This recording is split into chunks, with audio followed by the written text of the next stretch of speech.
चलिए जी, thank you so much for coming back. मेरा नाम है सुनील अधिकारी और आप देख रहे हैं कॉमर्स पॉइंट। आज के वीडियो में chapter 14 social responsibility in management and corporate social responsibility, पूरा चैप्टर आज के वीडियो में डिस्कस करने वाले हैं। आई होप सो आपने फर्स्ट से लेकर 13 चैप्टर तक के आपने हर जो हमारा वीडियो है, मैंने कई चैप्टर्स के डिफरेंट पार्ट्स बना के, जैसे चैप्टर 10 है, 13 है, चैप्टर 10 को 3 पार्ट्स में, चैप्टर 13 को 2 पार्ट्स के वीडियोस में डिवाइड करा है।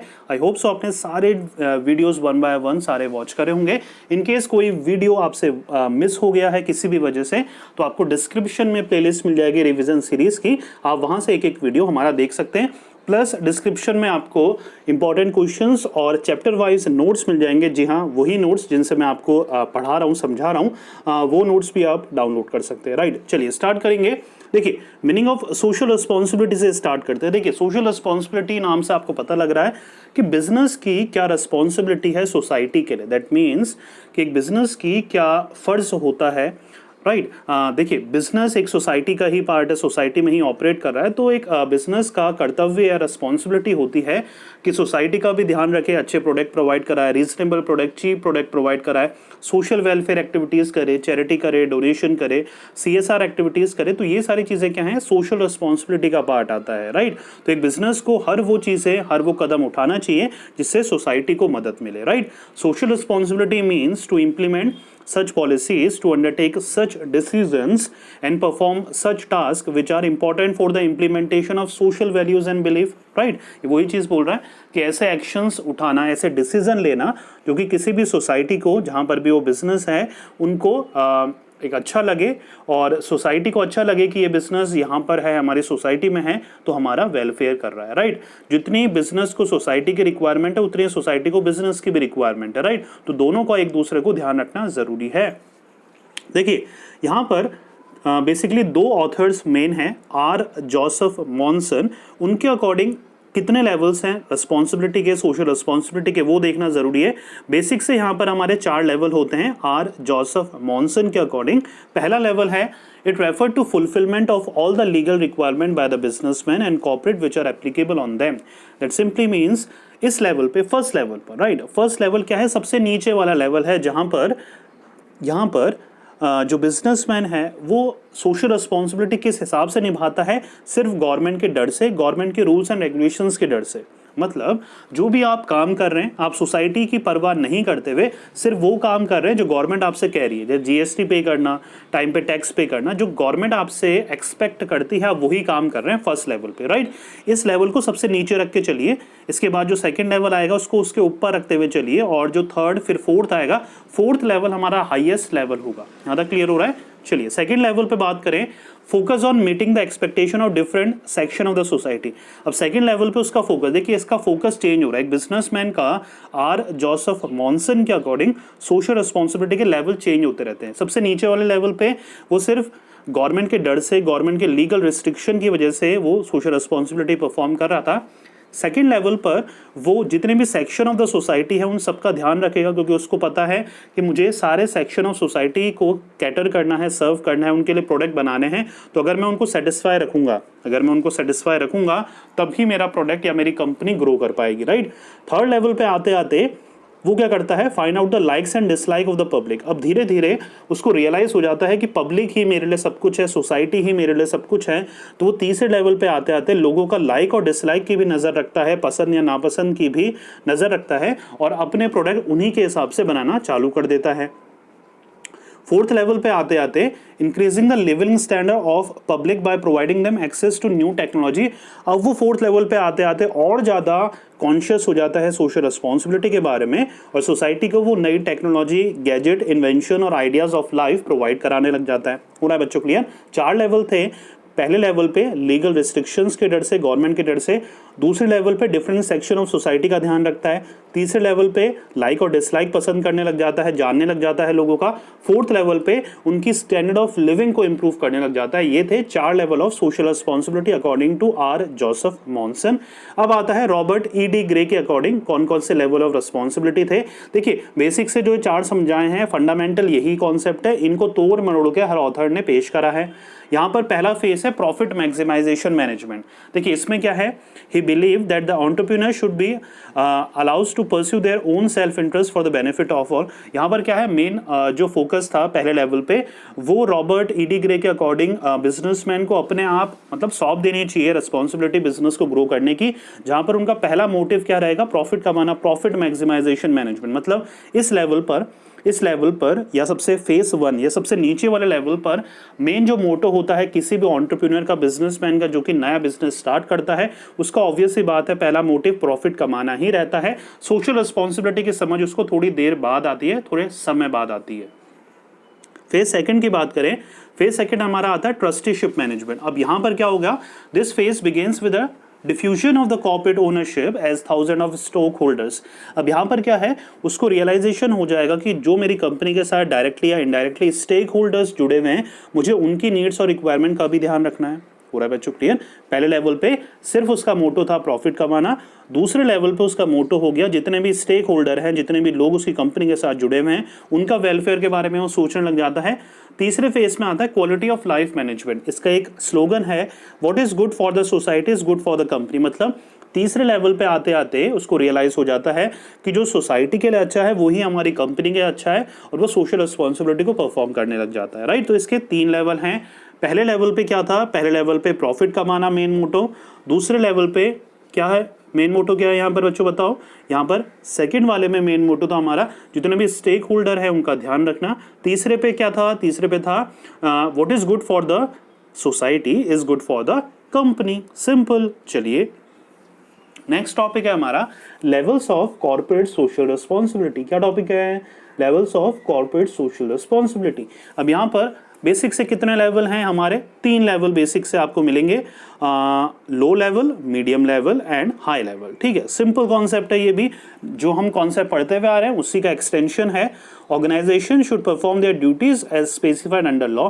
पहले लो लेवल पर CSR जो लेवल्स होते हैं, उस पर लो लेवल में क्या होता है, हम कोई भी रिस्पॉन्सिबिलिटी परफॉर्म कर रहे हैं सिर्फ और सिर्फ गवर्नमेंट के डर से, गवर्नमेंट की जो लॉज हैं, रेगुलेशंस, उनकी पालना हम कर रहे हैं, फॉलो कर रहे हैं, जिसे मैंने आपको पहले बताया था।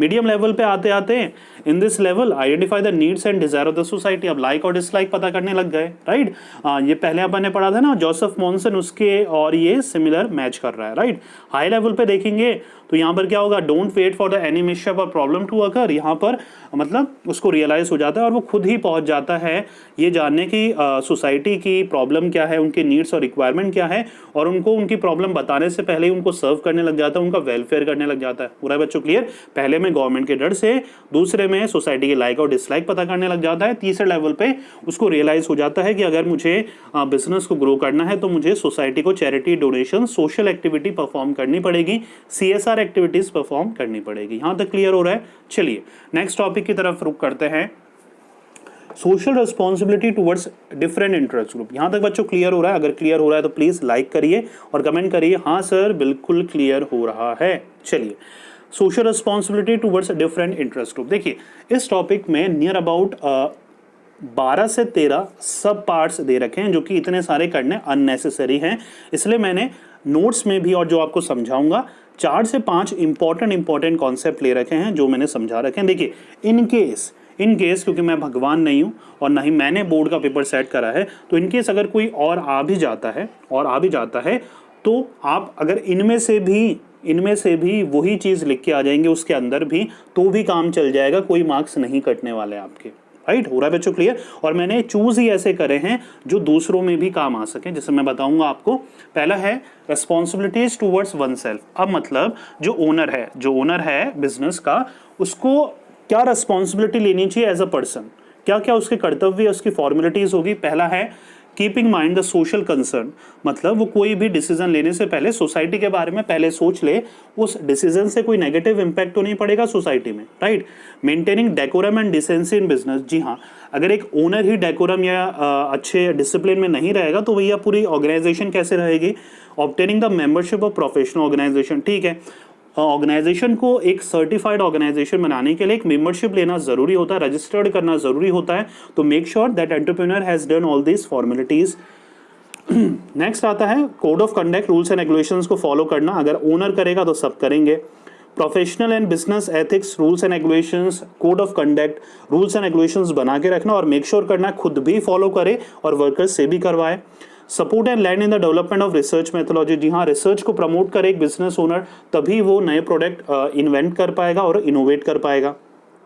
देखिए दूसरा आता है वंस ऑर्गेनाइजेशन। अब पहला था एक ओनर खुद के लिए क्या क्या रिस्पॉन्सिबिलिटी, क्या क्या फर्ज थे, अब आता है उसकी ऑर्गेनाइजेशन। ऑर्गेनाइजेशन लेवल पे क्या क्या रिस्पॉन्सिबिलिटी होती है एक ऑर्गेनाइजेशन की, right.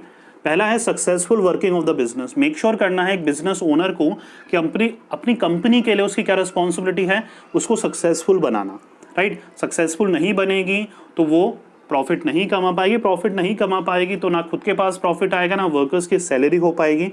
Meeting the continuous demand in the market, जी हाँ, एक बिजनेस का मेन फॉर्मेलिटी या कर्तव्य क्या है कि कंटिन्यूस डिमांड को मैट करता रहे। जितने भी लोगों की रिक्वायरमेंट आ रही है, जितने लोग प्रोडक्ट चाहते हैं आपके मार्केट में, कस्टमर जितने प्रोडक्ट आपसे चाहते हैं उनको टाइम पे डिलीवर करना एक रिस्पॉन्सिबिलिटी आपकी।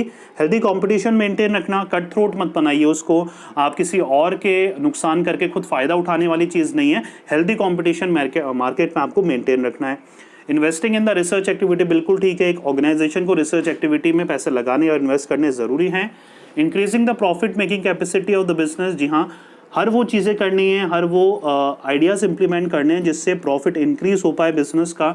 Developing the goodwill of the company, अपनी कंपनी की गुडविल मेंटेन या बढ़ाने के लिए बिजनेस को हर वो चीज़ करनी है, अपनी फेम और रेपुटेशन जिससे उनकी बढ़ पाए, राइट। चलिए आगे देखते हैं रेस्पॉन्सिबिलिटी टूवर्ड्स वर्कर्स। अब वर्कर्स जो हैं उनके लिए क्या क्या रेस्पॉन्सिबिलिटी है वो देख लेते हैं हम। वर्कर्स कौन है? वर्कर्स वो लोग हैं जो कि आपके ऑर्गेनाइजेशन के अंडर काम करते हैं, वर्क करते हैं, जिनकी वजह से आपकी ऑर्गेनाइजेशन चल रही है। देखिए उनको कंपनसेशन और बेनिफिट्स प्रोवाइड करना in case they face any injury और द मिसहैपनिंग्स। नेक्स्ट है providing good healthy and safe working condition, उनको प्रोवाइड कराना ताकि उनका देखभाल हो सके। प्रॉपर ड्रिंकिंग वाटर प्रोवाइड कराना, प्रॉपर लाइटिंग, प्रॉपर एयर का वेंटिलेशन प्रॉपर, ये सारी चीज़ें देखना, right. To implement good motivational policies and program to encourage employ, बिल्कुल ठीक है, मोटिवेशनल पॉलिसीज इंप्लीमेंट करना, बोनस की स्कीम बढ़ाना, रिवॉर्ड देना, अवार्ड देना, ये सारी चीज़ें करनी चाहिए। Security and protection to employees provide कराना चाहिए, उनका इंश्योरेंस भी सिक्योरिटी में ही पार्ट आता है। सोशल सिक्योरिटी, बिल्कुल, पेंशन देना, ग्रेचुइटी देना, इंश्योरेंस करवाना, बिल्कुल ठीक है। To involve their ideas in employ management program भी, ये भी बिल्कुल ठीक है कि उनके आइडियाज़ को इम्प्लीमेंट करना, उनके आइडियाज़ सुनना, उनको भी सलाह मशवरा डिस्कशन में अपना पार्ट बनाना ऑर्गेनाइजेशन को, राइट। तो ये नॉर्मल चीज़ें हैं जो आप भी जानते हैं, राइट। नेक्स्ट आता है बच्चा रेस्पॉन्सिबिलिटी टूवर्ड्स कंज्यूमर। कंज्यूमर्स के लिए क्या है? कंज्यूमर्स कौन है? हम लोग हैं जो किसी भी बिजनेसमैन का, किसी भी कंपनी का प्रोडक्ट को कंज्यूम कर रहे हैं। पहली रेस्पॉन्सिबिलिटी है to understand the needs and interest of the customer, बिल्कुल ठीक है। एक बिजनेसमैन की क्या रेस्पॉन्सिबिलिटी है? पहली, कस्टमर के नीड्स और रिक्वायरमेंट के अकॉर्डिंग ही प्रोडक्ट को डेवलप करे। To supply right quality of goods, बिल्कुल ठीक है, रीजनेबल प्राइस लगाए और राइट टाइम पे गुड्स को डिलीवर करे। मल प्रैक्टिसेस को अवॉइड करे, है ना, अडल्ट्रेशन ना करे, होर्डिंग ना करे, विंडो ड्रेसिंग ना करे, रॉन्ग मेजरमेंट ना करे, तो ये सारी गलत काम उसको नहीं करने हैं।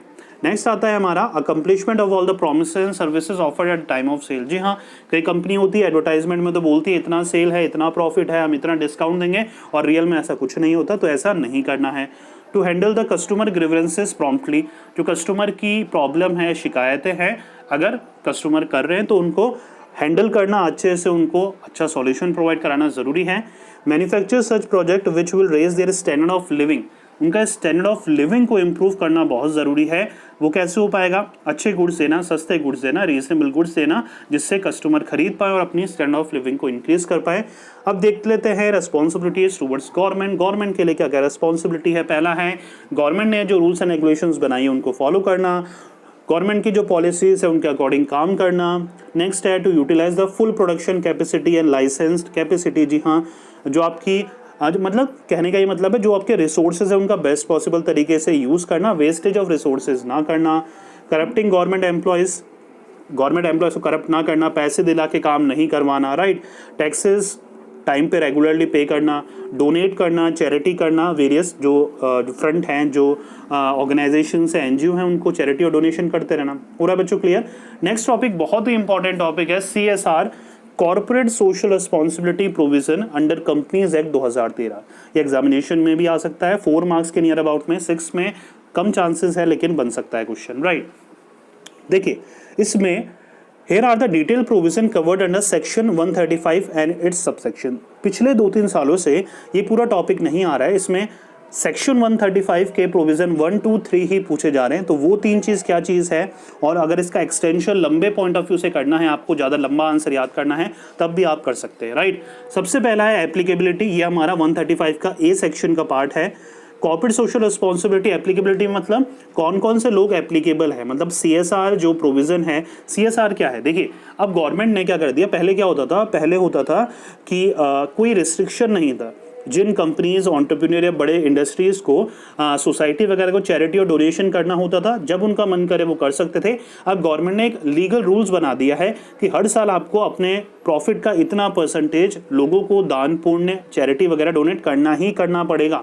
और वो कौन कौन सी कंपनी है जिनको ये चीज़ें करनी ही करनी पड़ेगी, उसके लिए एप्लीकेबिलिटी है। देखिए क्या क्या है, कैसे क्वालिफाई होगी वो कंपनी, कैसे पता लगेगा हमें कि भाई उस कंपनी को सीएसआर करनी है या नहीं। देखिए every company having net worth of ₹500 crore और मोर, 500 करोड़ रुपए हो या उससे ज़्यादा हो, और या तो टर्नओवर 1000 करोड़ या उससे ज़्यादा हो, या फिर नेट प्रॉफिट ऑफ ₹5 करोड़ और मोर ड्यूरिंग एनी फाइनेंशियल ईयर। ये सारी 3 रिक्वायरमेंट अगर ये फुलफिल होती है, तब आप एक कंपनी बन जाते हैं जिसको सीएसआर एक्टिविटी परफॉर्म करनी ही करनी है। सिंपल। सेकेंड है the board report shell disclose the composition of the corporate social responsibility committee. अब गवर्नमेंट ने कहा है कि भैया जो कंपनी सीएसआर के लिए एलिजिबल हो जाती है, उसको अपनी ही एक कंपनी में एक डिपार्टमेंट बनाना पड़ेगा, सीएसआर डिपार्टमेंट, जो कि रिस्पॉन्सिबल होगी सारी रिपोर्ट को मेंटेन करने की, बनाने की, अपनी वेबसाइट में अपलोड करने की, प्लस गवर्नमेंट को भी वो सारे इंफॉर्मेशन प्रोवाइड करानी है उनको। ये है सेक्शन 135 ऑफ 2, राइट। तो ये 2 पॉइंट तो लिख के आने ही आने हैं अगर हमें सेक्शन 135 के 1, 2, 3 और मतलब 3 प्रोविजन हमसे पूछता है तो। देखिए third point, the corporate social responsibility committee shall. अब जो कमेटी बनेगी, जो सीएसआर कमेटी बनेगी ऑर्गेनाइजेशन में, उसमें कौन कौन से जने होनी चाहिए, उनका क्या वर्क होना चाहिए। देखिए formulate and recommend by the board a corporate social responsibility policy which shall indicate the activities to be undertaken by the company. बिल्कुल ठीक है। जो कमेटी बनेगी वो उसकी रिस्पॉन्सिबिलिटी होगी टाइम टाइम पे ये देखते रहें कि भैया सीएसआर का अमाउंट कितना हुआ, हम एलिजिबल है या नहीं है, कितना हमें अमाउंट पे करना है, किस एक्टिविटीज़ में पे करना है, राइट। कौन कौन से वो जने हैं जो उसका पार्ट बनेंगे, वो सारी चीज़ें इनको देखनी है। Recommend the amount of expenditure. जी हाँ, जो बोर्ड के ओनर हैं, जो कंपनी के ओनर हैं, उनको अमाउंट बताना कि इस साल हमें सीएसआर का इतना परसेंटेज ऑफ अमाउंट हमें चैरिटी या डोनेशन में लगाना है, और कहाँ लगाना है ये भी उनको ही क्लियर करना है कि भाई स्कूल में बेंचेस लगानी है, पार्क में बेंचेस वगैरह चेयर लगानी है, कहीं और गरीब को डोनेट करना है, कहीं और कुछ करना है, तो वो भी सीएसआर जो हमारी कमेटी है उसका ही काम है। Monitor the corporate social responsibility policy of the company time to time. जी हाँ, company time to time CSR पे कर रही है या नहीं पे कर रही, वो भी कमेटी का काम है। तो ये 135(3) हो गए हमारे। हो रहा है बच्चों क्लियर। तो ये 3 चीज, ये देखिए पहला एप्लीकेबिलिटी, दूसरा कमेटी में कौन कौन है, और तीसरे के ABC पार्ट, ये हमें 1, 2, 3 के अंदर लिख के आने हैं। अगर ये 2 मार्क्स में और 4 मार्क्स में होता है, अगर ये थोड़ा सा लंबा आपको खींचना है, तो ये जो पॉइंट्स मैंने 4, 5, 6, 7 पॉइंट लिख रखे हैं, वो भी आप इंक्लूड कर सकते हैं इसमें, राइट। चौथा पॉइंट क्या है, देखिए the board of every company shall disclose the content of such policy in its report. जी हाँ, जो कमेटी बनेगी उसको क्या करना है, अपनी एक रिपोर्ट बनानी है, प्लस रिपोर्ट बनाकर जो भी अमाउंट आप सोसाइटी को चैरिटी या डोनेट कर रहे हो, वो वेबसाइट में भी आपको शो करना है, अपनी कंपनी के वेबसाइट में, right. Amount required to be spend, कितना अमाउंट स्पेंड करना है। देखिए गवर्नमेंट ने क्लियर कर रखा है 2% of the average net profit of the company made during the 3 immediately preceding financial year. 2% अपना एवरेज नेट प्रॉफिट का जो कि 3 प्रीसीडिंग फाइनेंशियल ईयर में अर्न करा है कंपनी ने, वो एक्सपेंड करना है, सिर्फ और सिर्फ 2%। हो रहा है बच्चों क्लियर। लोकल एरिया को प्रेफरेंस ज़्यादा देनी है, right. Preference to local areas मतलब जो सोसाइटी है इर्द गिर्द उस बिजनेस के, मेन फोकस उनका यही रहना चाहिए उस सोसाइटी को डेवलप करना। बाकी शहर में बाद में वो डेवलप कर सकते हैं, लेकिन मेन फोकस उनका अपने इर्द गिर्द के इलाकों को ही डेवलप करना है। Mention the unspent amount. अब गवर्नमेंट ये भी बोलती है कि भैया if the company fails to spend such amount, अगर कंपनी 2% किसी ईयर में नहीं पे कर रही है, CSR क्वालिफाई कर रही है लेकिन पे नहीं कर पा रही है, तो उनको मेंशन करना पड़ेगा भैया आपने क्वालिफाई करके भी अपना 2% का अमाउंट स्पेंड क्यों नहीं करा, रीज़न मांगती है सरकार। रीज़न आप कुछ भी हो सकता है, आप बोल सकते हैं भाई इस साल हमने क्वालिफाई नहीं कर पाया था, हमारे कोई और खर्चे थे, ये थे वो थे, आपको रीज़न मेंशन करना पड़ेगा। यहाँ तक क्लियर हो रहा है? तो ये 7 पॉइंट आप लिख सकते हैं। नेक्स्ट टॉपिक आ रहा है केस स्टडी ऑन CSR। इसमें मैं 2 क्वेश्चन पहले एड्रेस करना चाहूंगा आप बच्चों के। पहला क्वेश्चन ये बच्चे पूछते हैं कि सर RBSE में क्या केस स्टडी आती है? बिल्कुल नहीं आती है, राइट। केस स्टडी का लेवल अगर आपको देखना है तो आप CBSE क्लास 12th का केस स्टडी के जो क्वेश्चन आते हैं वो देख सकते हैं। एक्चुअल में केस स्टडी उनको कहते हैं। अभी तक वो अलग बात है कि आपकी किस्मत खराब हो तो इस साल आपकी केस स्टडी आ जाए, लेकिन अभी तक जितनी भी गवर्नमेंट ने बोला है, RBSE ने बोला है, जो केस स्टडी आती है उसमें केस स्टडी का मतलब होता है RBSE में क्वेश्चन को घुमा के पेश करना, जो कि केस स्टडी किसी भी मायने में केस स्टडी नहीं होती है, राइट। क्वेश्चन को घुमा के पेश करना RBSE की केस स्टडी होती है, तो ऐसा केस स्टडी नहीं आती है। अब इसमें स्पेसिफिक ही एक चैप्टर में, इस चैप्टर में CSR में एक टॉपिक दे रखा है CSR, राइट। उसकी केस स्टडी हो सकता है 1% 2% चांसेस है आ जाए, तो बहुत ही ईजी है, बहुत ही सिंपल है। 6-7 पॉइंट याद रखने हैं, एक फंडामेंटल कॉन्सेप्ट है वो याद रखना है। मैं समझा देता हूँ सिंपल सी लैंग्वेज में। देखिए ये एक स्टोरी है, CSR एक स्टोरी है। Crane India corporation, crane corporation एक कंपनी है, स्टील मैन्युफैक्चरिंग कंपनी है, राइट, जिसने राजस्थान गवर्नमेंट के साथ मिलकर बाड़मेर का एक रीजन था उसको डेवलप करने का इन्होंने जिम्मा उठाया। क्रेन कॉर्पोरेशन स्टील की कंपनी है जिन्होंने अपनी CSR एक्टिविटीज के थ्रू, जैसे मैंने बताया ना कि कंपनी अगर इतना टर्नओवर कर रही है साल में तो वो 2% CSR उसको गरीबों को डोनेट करना पड़ेगा, या कहीं ना कहीं 2% अपना अमाउंट चैरिटी में डोनेशन में कुछ ना कुछ उसको एक्सपेंड करना पड़ेगा। तो क्रेन कॉर्पोरेशन ने उस 2% अमाउंट को कैसे यूटिलाइज करा? बाड़मेर के एक इलाके को डेवलप करके करा। कैसे डेवलप करा? राजस्थान गवर्नमेंट के साथ पार्टनरशिप करके उन्होंने उस बाड़मेर के जो इलाका थे, जो सराउंडिंग थी, उनको डेवलप करा। उनमें कौन कौन से पॉइंट है देखिए, इनमें सिर्फ आपको पॉइंट भी लर्न करेंगे तो नाम से ही पता लग जा रहा है वही चीज़ें आपको लर्न करनी है, अंदर कुछ भी रटने की ज़रूरत नहीं है। जैसे नाम से पता लग रहा है जीवन अमृत प्रोजेक्ट, मतलब सेफ ड्रिंकिंग वाटर उनको प्रोवाइड कराया, किनको? गांव के लोगों को, right. Jeevan Amrit project. Second है household sanitation programme, household में जो गंदगी थी उनको सही तरीके से कराया गया, टॉयलेट वगैरह बनाए गए, राइट। उनके हाइजीन, पर्सनल हाइजीन का ध्यान रखा गया, साफ सफाई कराई गई, राइट। सोलर प्रोजेक्ट वहाँ पर प्रोवाइड कराया गया। इलेक्ट्रिसिटी पहले नहीं थी तो क्रेन कॉर्पोरेशन ने वहाँ इलेक्ट्रिसिटी डेवलप कराई ताकि बच्चे पढ़ सके और भी हाउस होल्ड के जो नॉर्मल काम होते हैं वो कर पाए। एजुकेशन प्रोजेक्ट प्रोवाइड कराए, स्कूल खुला है, आंगनवाड़ी स्कूल खुला है जहाँ से छोटे बच्चों को प्लस जो बड़े बच्चे हैं जो शहर में जाके पढ़ना चाहते हैं उनको अच्छी एजुकेशन मिल सके। मोबाइल हेल्थ वैन प्रोजेक्ट, आपने देखी होगी कई ऐसी वैन होती है जहाँ पर डॉक्टर्स बैठे रहते हैं, हमारे शहरों में भी वो घूमती रहती है, यहाँ पर डॉक्टर होते हैं, उस वैन में हम इलाज करा सकते हैं छोटे मोटे उनसे जाकर। तो वो फैसिलिटी प्रोवाइड कराई गई वहाँ पर, क्रेन कॉर्पोरेशन ने ही पूरे गाँव में वो वैन सुविधा प्रोवाइड कराई जिससे लोगों की छोटी मोटी तकलीफें दूर हो पाएँ। Green Burma mission, green Barmer mission, इसमें क्या है? ग्रीन में मतलब ग्रीनरी प्रोवाइड कराई गई, अच्छे पेड़ लगाए गए और औरों को एनकरेज करा गया, गांव वालों को एनकरेज करा गया कि जितनी पेड़ लगाओगे उतनी ज़्यादा एनवायरमेंटल फ्रेंडली होगा, बड़ी इंडस्ट्रीज आएगी आपके गांव में इंडस्ट्री करने या बिजनेस करने, राइट। तो वो सारी चीज़ें हैं। Special services in government hospital में जो वेंटिलेटर्स नहीं थे, जो अच्छी फैसिलिटी नहीं थी, नर्स वगैरह नहीं थे, वो प्रोवाइड कराए। गवर्नमेंट हॉस्पिटल्स की कंडीशन अच्छी नहीं थी, वो कंडीशन इंप्रूव करी गई, right. Construction of toilets in the schools of Burma, normal सी बात है, बताने की जरूरत नहीं है। क्रेन सेंटर फॉर एक्सीलेंस चलाया गया, जैसे ITI प्रोग्राम होते हैं, पॉलिटेक्निक प्रोग्राम होते हैं, तो यहाँ पर भी एक सेंटर एक्सीलेंस बनाया गया जो कि ट्रेनिंग प्रोवाइड कराता था और लोगों को मोटिवेट करता था ताकि वो शहर जाके अच्छी जॉब पा सके। उनको मतलब स्किल डेवलपमेंट ट्रेनिंग दी जाती थी, 3 से 6 महीने का सर्टिफिकेट या डिप्लोमा कोर्स उनको करवाया जाता था जिसके थ्रू उनको ट्रेनिंग मिलती थी और वो ट्रेनिंग की हेल्प से वो शहर जाकर अच्छी जॉब पा सकते थे। 10th आता है एम्प्लॉयमेंट एनहेंसिंग वोकेशनल स्किल, वही चीज़ हैं, ऐसे चीज़ें उनको सिखाई गई जो कि शहर में जाके बहुत डिमांड है या शहर में उन चीज़ों की बहुत डिमांड है। लाइवलीहुड एंड इनकम एनहेंसमेंट वही चीज़ है कि ऐसे उनको स्किल प्रोवाइड कराएगा जिससे उनकी इनकम इंक्रीज हो सके। आंगनवाड़ी प्रोजेक्ट स्टार्ट करेगा जहाँ पर छोटे स्कूल या छोटे बच्चे जो 7 से 8 साल के बच्चे, जो बच्चा ज्वाइन करता था स्कूल, उनको अगर आंगनवाड़ी स्कूल होता है तो 2 से 3 साल में ही जो पेरेंट्स होते हैं वो छोड़ के आने लगे।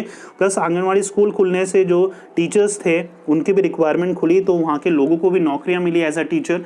ITI अडॉप्शन प्रोग्राम भी इन्होंने स्टार्ट करा विद क्या पार्टनरशिप विद स्टेट गवर्नमेंट, जो भी राजस्थान गवर्नमेंट थी उनके पार्टनरशिप करके उनको ट्रेनिंग प्रोवाइड करा के राजस्थान गवर्नमेंट में भी जॉब दिलाई। प्लस प्राइवेट सेक्टर में भी ITI जो भी स्पेशलाइजेशन से उन्होंने ITI करा है उसके थ्रू उनको वेरियस जॉब्स मिले शहर में और गवर्नमेंट सेक्टर में भी। हो रहा है बच्चों क्लियर? तो ये नॉर्मल पॉइंट आपको लर्न करने हैं, 7 से 8 या 10 पॉइंट अगर आप लर्न कर लेंगे, नाम से ही आपको सब कुछ क्लियर हो रहा है। I hope so. इतनी इजी वे में केस स्टडी किसी और ने नहीं समझाई होगी आपको। केस स्टडी छोड़ के मत जाइएगा, हम एक भी वो परसेंटेज नहीं रखते कि हमें आ जाए तो हमें पता नहीं हो, राइट? सब कुछ करके जाना है हमें, क्योंकि देखिए कुछ नहीं पढ़ने से अच्छा है कुछ पढ़ना। तो ऊपर का ही पढ़ के जाइए लेकिन उस टॉपिक को पढ़ के जाइए, राइट? तो ये था 14th चैप्टर हमारा पूरा, हमने एक ही वीडियो में कंप्लीट कर लिया है। लास्ट चैप्टर हमारा 15th बचा है, गुड्स एंड सर्विस टैक्स। वो आपको जल्द ही, मतलब कल ही मिल जाएगा, राइट? उम्मीद कर रहा हूँ मेरी एफर्ट आपको पसंद आ रही होगी। वीडियोस को ज़्यादा से ज़्यादा शेयर करिए ताकि लास्ट मोमेंट में तो कम से कम ये वीडियोस हर एक बच्चे तक पहुंच पाए जिसको इस वीडियोस की रिक्वायरमेंट है, right? Thank you so very much for watching. चलिए जी, टेक केयर।